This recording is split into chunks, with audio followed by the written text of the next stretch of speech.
Welcome back, everyone, to a brand new spoiler breakdown, episode 4 of the Book of Boba Fett. My name is Max Tinenberg. Welcome back to a brand new spoiler review on Max Talks and Movies. My name is Max Tinenberg. If you're new to the channel, please subscribe, ring the bell for notifications. Let's say support my channel the best way. We're just over 100 subscribers. Let's get to 150. That's our next goal here on Max Talks Movies. If you're new to the channel, I do movie reviews, TV show reviews like these, movie rankings, and a box office breakdown show. So please subscribe, ring the bell if you're new to the channel. Also, please comment down below your thoughts on this week's episode of the Book of Boba Fett, spoiler fashion, in the comment section down below. Let me know your predictions for the last, I believe, last three episodes of the Book of Boba Fett. Like the video, the thumbs up button, and let's talk Book of Boba Fett. So for me, this show has been very much good, like okay to good, and I thought this episode was on the higher side of good. This was definitely my favorite episode of the series thus far. It was the backstory that we wanted, the camaraderie between Fennec and Boba finally gets established in this episode. And then we get the new things, setting up things for a possible Mandalorian Boba Fett crossover at the end of the episode. So we basically begin, I would say the first like 30 minutes of this 45-minute episode, or maybe 25 minutes, whatever it is. It feels like the whole 30 minutes, we'll just say, were flashbacks of basically Mandalorian season 1. We see the scene from a new perspective of Boba in season 1 of Mandalorian walking up to Fennec, how Fennec gets fixed, and how Fennec has a debt for Boba. So what they want to do is they want to get Slave One back from Jabba's palace. This then leads to them working together and getting Slave One back in a really fun action set piece of like a heist thing, like in Jabba's palace, seeing multiple types of droids was very cool. And the actual fights, including between Fennec and the Gamorreans, were really fun to watch in this episode. And Boba was just driven to get back to Jabba's palace and get his ship, which then gets him his armor back. And he wants to be back to Boba Fett, but this is before he even gets Fennec, so even before Mandalorian season 1, he is still looking for not just his ship, but to rule the palace.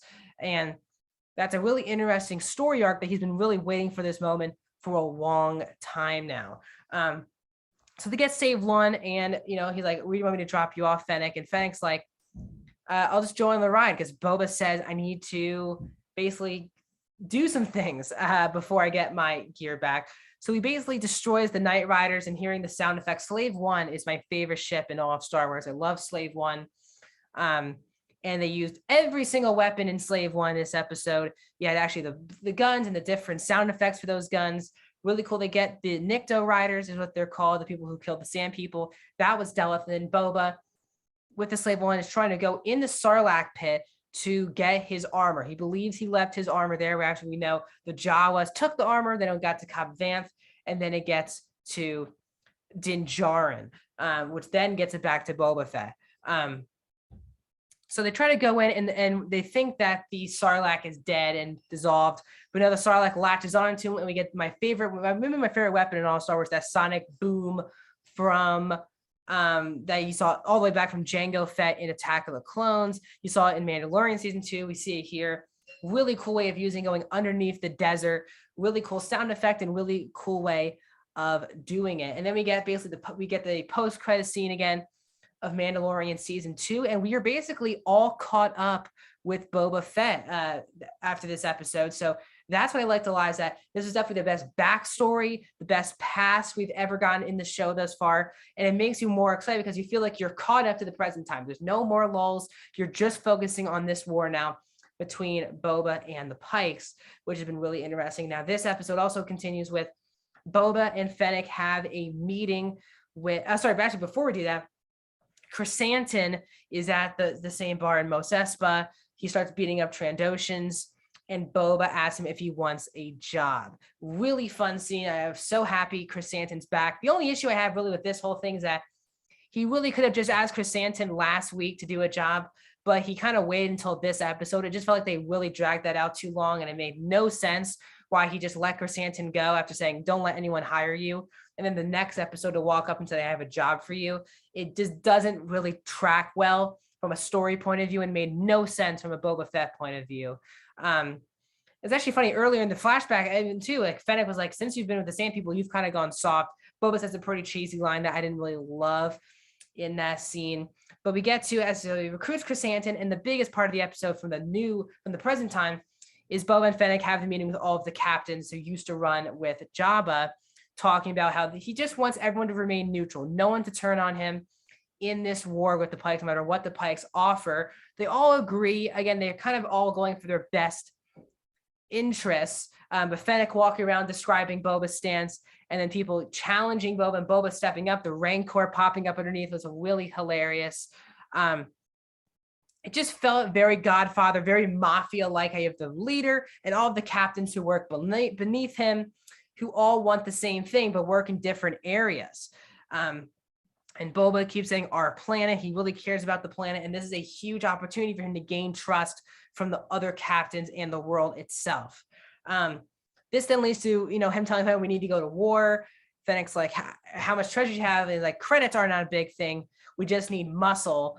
And then Fennec says that you don't really need treasure to find muscle.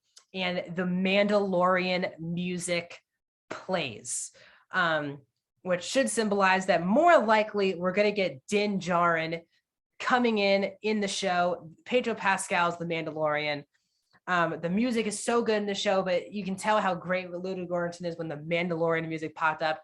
I had chills. I got very excited. And now it gets me even more excited for these last season episodes, especially if Pedro Pascal comes back to finish off the show with Boba. So this is definitely by far the best episode. I feel like there was stuff actually happening in this episode, coming off of an episode that I thought was the worst episode of the series thus far.